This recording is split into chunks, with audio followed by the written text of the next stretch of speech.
life beyond the cleats, where everything stops.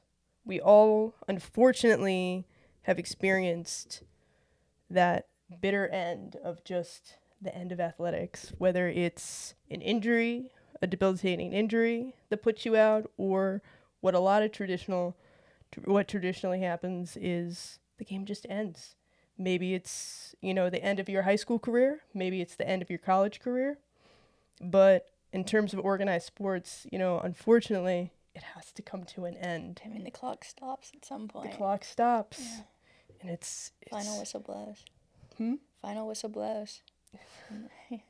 I'm like having a flashback. I'm trying to think of like a scoreboard. Like it just, with soccer, the scoreboard like stops. With softball, it's just like you're the home team or the away team. You either bat last or in the field. True. It's different. So it's kind of weird. I didn't think about that too. Yeah, that is weird, huh? I don't know. I feel like I would like a clock instead. I feel like it's more tangible. Like you know when it's gonna end. But it's like also hard. You're done. It's way harder too. I feel like, because it's contingent on outs.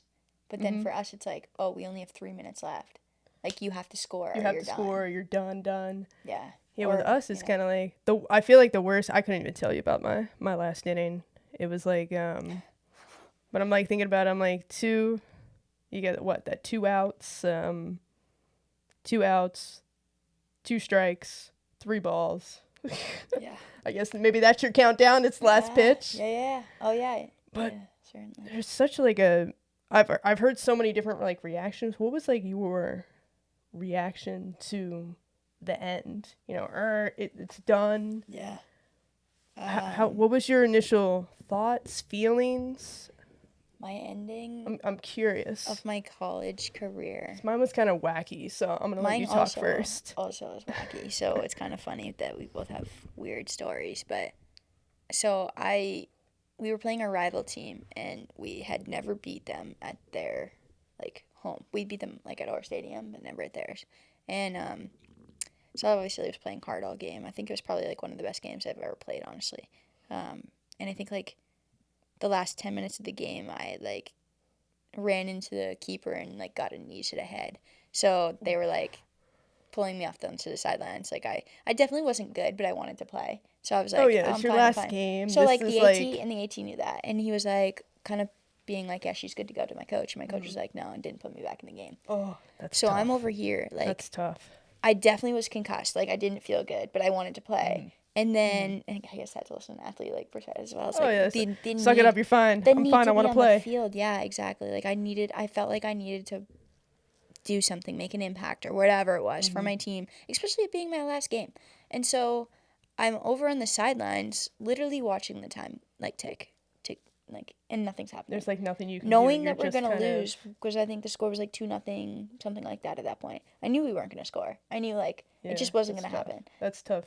And it's just, like, that, the initial, like, I think I'd already preemptively, like, the second I got hit in the head was like, wow, my career's done now. Yeah, like, that was the moment for me. It wasn't a legit shock. It wasn't even the time going down.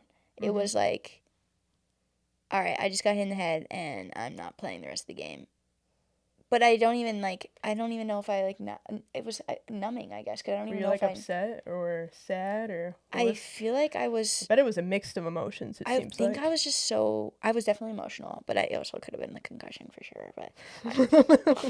that played an effect into it, but, like, I feel like I was numb, if that makes... And I, like, from my experience, whenever I felt numb, it's just, like, an overwhelming feeling of a lot of things, because I also felt like super humble to be able to be out in the field and, like, do those things and whatever. Yeah. And you realize that after the fact, but in the moment, like, you're just like, wow, this sucks. Like, yeah, it kind of hits you after. It's like, I just got hit, and because usually, like, the time runs out, and yeah, and that's time and time again, you see, like, I saw so many of my teammates, like, they just start crying and bawling. There's so much emotion and passionate behind that. And I always pictured that's how I would be. I always thought I'd be emotional and crying.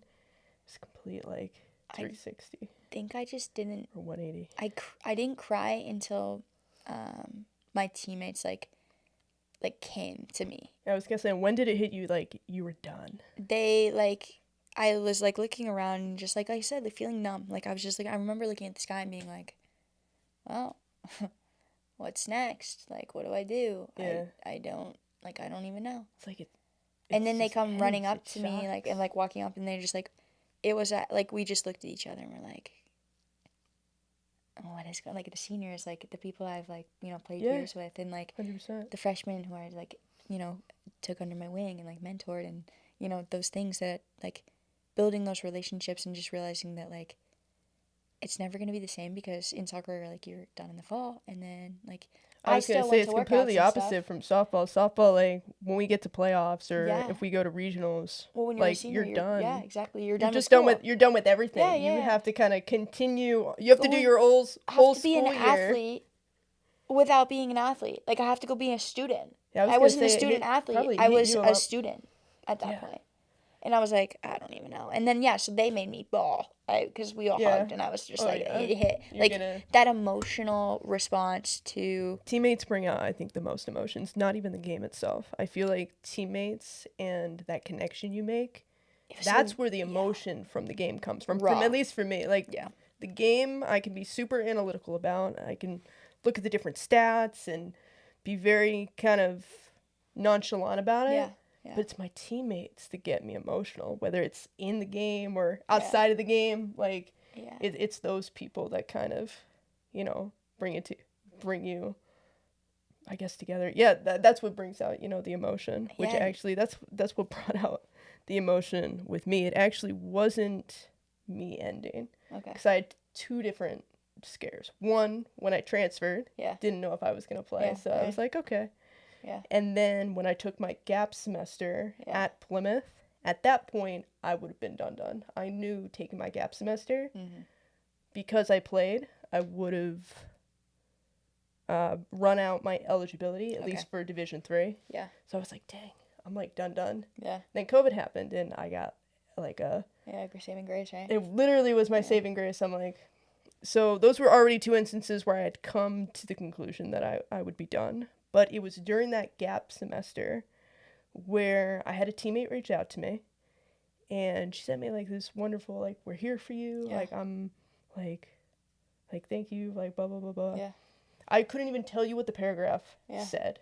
And all she said at the end was, thank you for being a good teammate.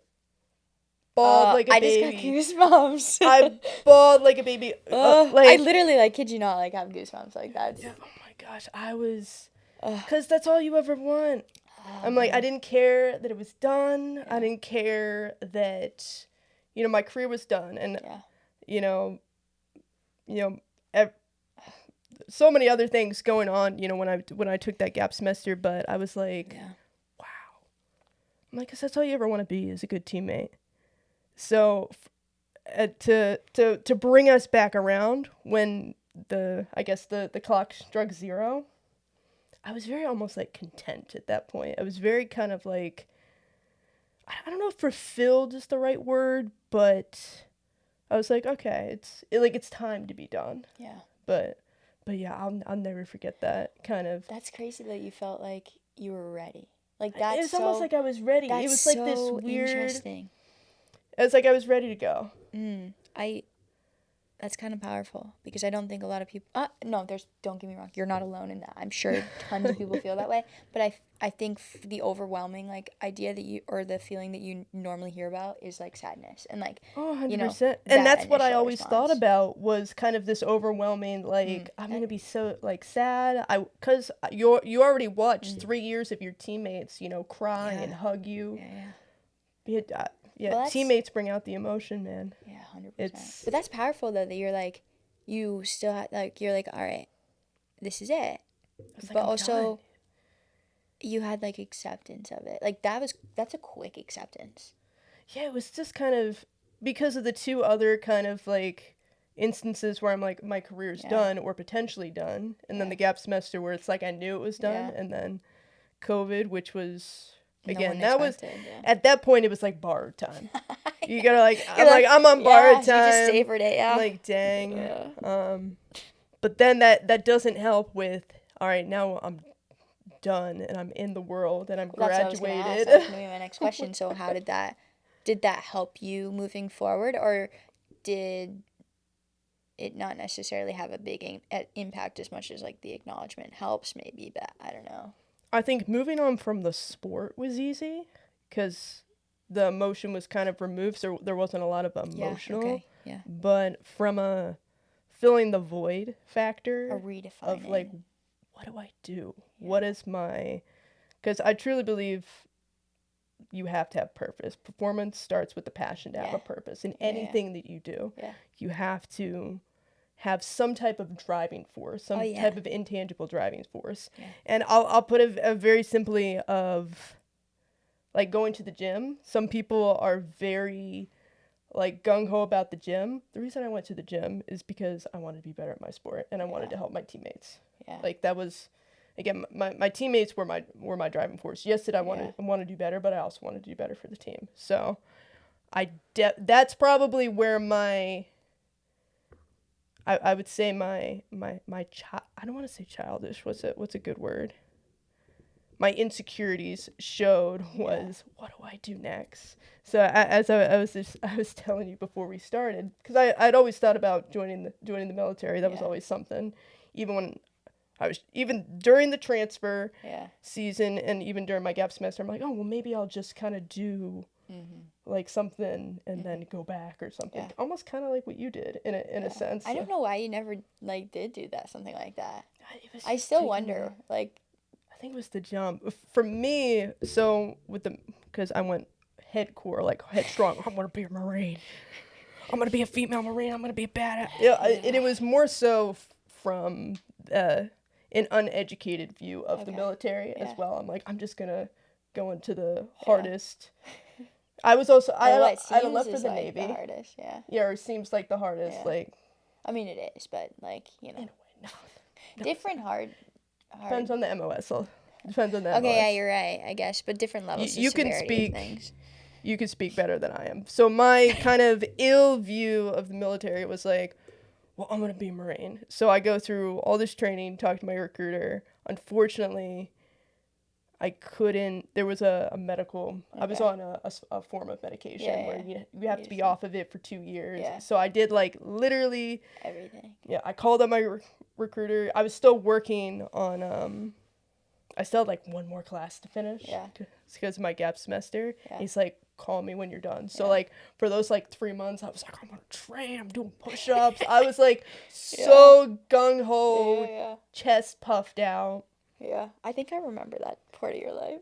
I think I texted you about it. I was like, hey, I think I asked you a question about it. And it was like so random because I'm like, I didn't know any other like females that had gone through the recruitment process. And I'm like, I think I asked you like, because I was just so curious. Yeah.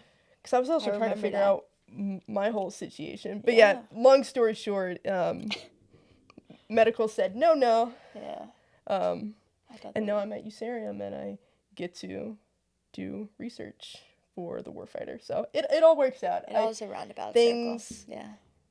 So everything happens for a reason. Oh, everything happens for a reason. Amen to that.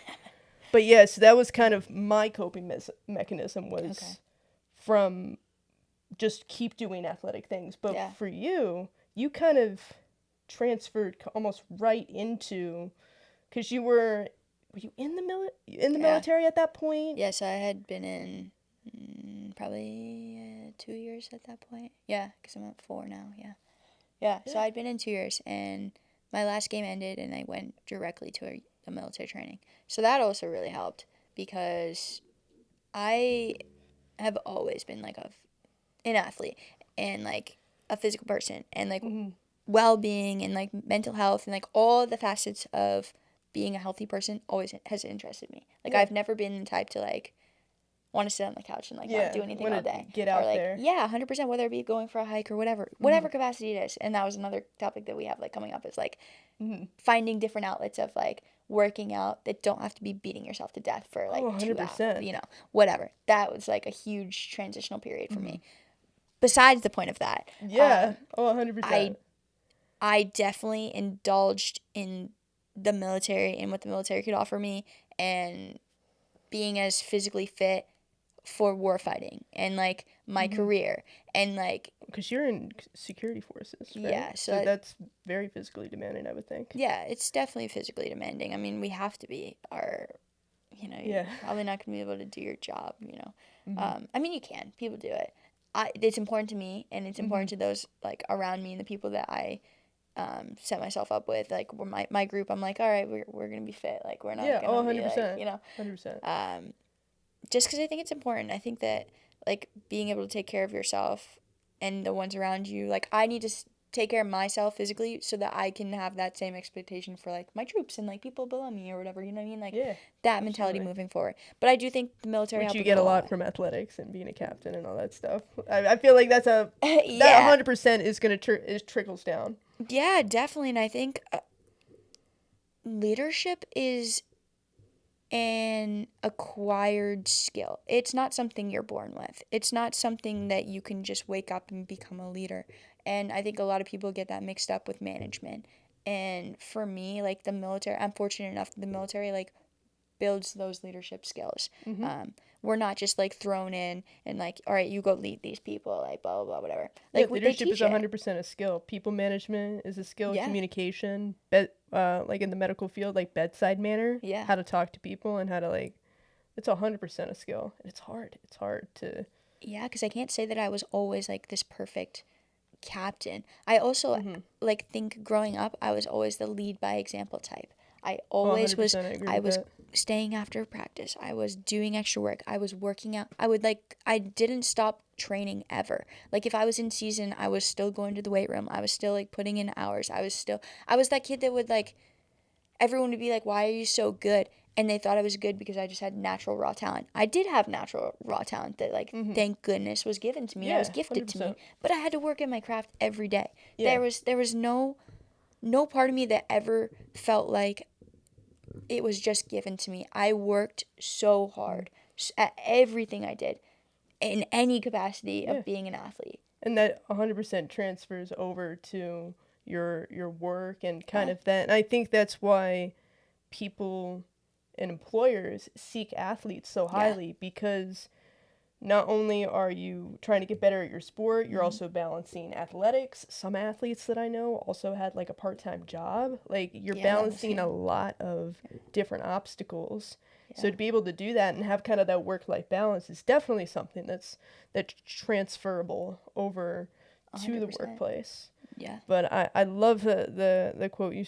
There's a quote that you reminded me of by Coach Suenquest. She's like a Hall of Famer softball coach. She says, lead every day in every way. Yeah. And sometimes that's hard. Sometimes you just got to put your head down and people will look to you. People will follow you. You will, in my mind, there's something called silent respect. Yeah. Where they don't have to go up to you and say, oh, you're doing a good job. Or like, oh, I respect you. It's like you hold yourself accountable, and by holding yourself accountable, people will trickle and follow. You can talk about accountability all you want. You could talk about being selfless. You can, have those discussions, but at the end of the day, you just got to do it. Yeah, I had and that's what shapes us too. Yeah, definitely. But yeah, it's awesome. I had a chief master sergeant going through basic training who I like got pretty close with because she was a female, and that's like hard to get a position like that in the Air Force. And she used to say all the time, she said, now I'm spacing on the quote exactly, but it was something along the lines of like, don't talk about it, like be about it, or something like that. Oh, I like that one. And it was like, so like, it's something that I just always like think in my head, like, we can talk about it till we're blue in the face, but at some point you have to have actions, speak louder than words. I think both have some weight. Like, the conversation's obviously 100%. Necessary. You have to have those conversations. But you have to do put something it out about there it too. In the open. Yeah, I agree. Accountability is important. All those things. Accountability. At the end of the day, it comes down to character, and athletics. Yeah. 100% builds character. It's a part of our whole being. It's a part of our identity. Right. And what happens when that identity goes away. It's tough and it's hard, and we put so much emphasis on athletics and the importance of athletics on ourself and our self-worth, which is something we're going to be talking about next time. So I'm super excited to delve into that. Oh yeah, definitely. Well, thank you guys, Elena. It's been awesome. I will see you guys next week on Beyond the Cleats podcast.